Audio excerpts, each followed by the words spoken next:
difficult thing for our family. It destroyed our family. My wife and I broke up over the stress of it. Wow. But my daughter's the greatest thing in my life, and we're all, it's just pure joy, but it's so hard. And it's extreme. And he was so respectful that it was breaking my heart. He never said, you filthy piece of shit. He just said, you're so wrong, you wouldn't believe it. But it's like you're so way off. You're spreading a thing that's really, really harmful. And I felt like such a piece of shit. But he was making it real, and you're making it fun.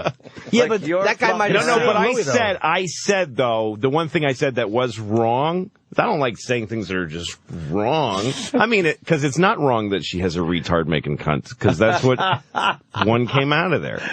It's not a nice way of saying it. It's not medical, but of course not. They're technical jargon. Yeah. Go ahead, Dr. Lou. The thing that was wrong to say is that there's no challenges to having a Down syndrome baby. I just didn't know that. And, we always say reckless shit. Yeah. I don't care. I don't fact-check my comedy. Sure. No, you shouldn't have to. The goal is a laugh. Let it out. Yeah. Exactly. Yeah. The only thing is, that guy, he might have saved, because what he showed you was the passion that people feel about that, and it's like, they may have come at, like, that may have been a very helpful email in the long run. Like, sometimes you underestimate how frustrated people are with something, and then you hit it and they come after you, and it's fucking relentless. The best thing would have been, like, 5 minutes later, get another email, go, I'm just fucking with you, with a picture of a beautiful daughter, just perfect. Yeah. She's amazing. This is my daughter. I'm just fucking with you. I don't care. I was laughing my balls off. No, and I've gotten angry emails before, and I never care. It's not my lookout. Other people people choose what to get offended by. People get offended by. I had a funny moment at the Comedy Cellar. I did this joke about 9/11. Oh, I don't go for that. You see? You see? I was doing a story about when I was married. It was really about how being married, you're in trouble all the time. You feel like you're in trouble when you're married, Anthony. Constantly. I don't get that sense from you. You guys seem like you're okay. Yeah, we're all right, man. Yeah. I wish I had a story, that's because you hit her, right? Because if you hit her, it's not. So it goes the other way. What's better than when you go to scratch your eye and they flinch? But honestly, my old relationship, I could relate. Yeah, you walked around feeling like you were in trouble. So you're hitting on something. So I was in L.A. and at 6 a.m, my hotel room phone rang. My phone rang, and my wife at the time was crying. And I was like, what the fuck is this? Did she find a phone sex bill? She can't talk. And I'm like, what is it? And then she tells me, turn on the TV, and it's both the World Trade Center towers are on fire. And I was like, woohoo! That's the only person. Oh, shit. That's the only person. Oh, damn. To be deeply relieved that it wasn't something else. That 2 planes were flown in the world. Something wasn't. It wasn't that America would never feel safe again. That's a great show.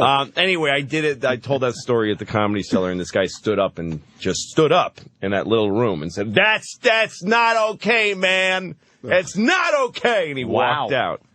So then I'm upstairs talking to Mark Maron, a comedian. Yeah. And I said, this guy told him the story, and I said, I hate people that pick the thing in the show. That's what I'm offended by, because I said all kinds of shit in that show, and he let it go, but that's his sensitivity. So I said it's really narcissistic of people to decide what they're going to be offended by. And Mark said, that's how insane it is that you're calling that guy a narcissist, when that joke is the most narcissist thing I've ever heard in my entire life. It's only important to you were pleased that thousands of people were dead because you weren't in trouble with your fucking wife, because you didn't know how to fucking face your wife. Shit. That's really funny.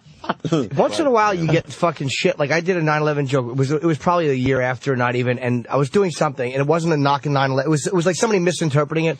But the woman in the audience... It wasn't a knock on 9/11? Yeah. I didn't mean to insult 9/11. Hey. It was a brilliant program. I mean, it's one of the most successful things I've ever seen. But it was one of those things where I knew the person was misinterpreting the point of the joke, and she was kind of like saying something, and the woman behind her was looking at me, and she was just shaking her head no, like don't do I started going after her, and the woman behind her was like, and I backed off, and then they told me after, like, yeah, her husband died, and so I was really happy I backed off, because I was gonna make it a whole big thing like that, like, you fucking cunt, what the fuck, don't mind me talking about rape.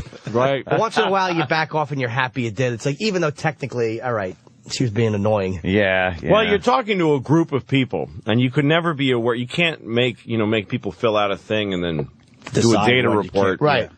Well, that's why anybody that calls or however they get in touch with us and they say something like, I'm a big fan of the show. I've been listening to it for years. But that one thing. When you said this, and it's like, you listened for years. You know how many fucking people we probably upset over the years that weren't you? You fucking idiot. No, exactly. Yeah. But and a lot also some people get offended just because they I'm sure there's 9/11 victims who find that shit funny. There has to be.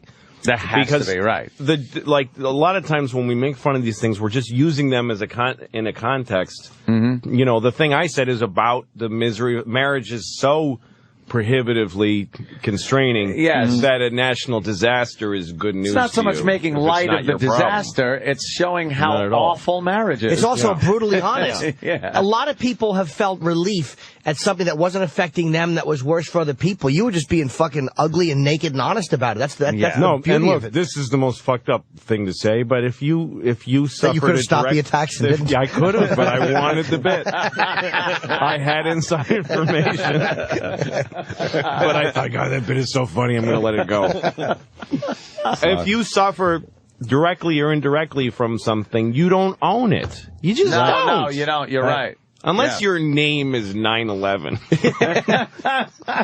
We have, all of us in here have goofed on things that have directly affected our lives. Sure.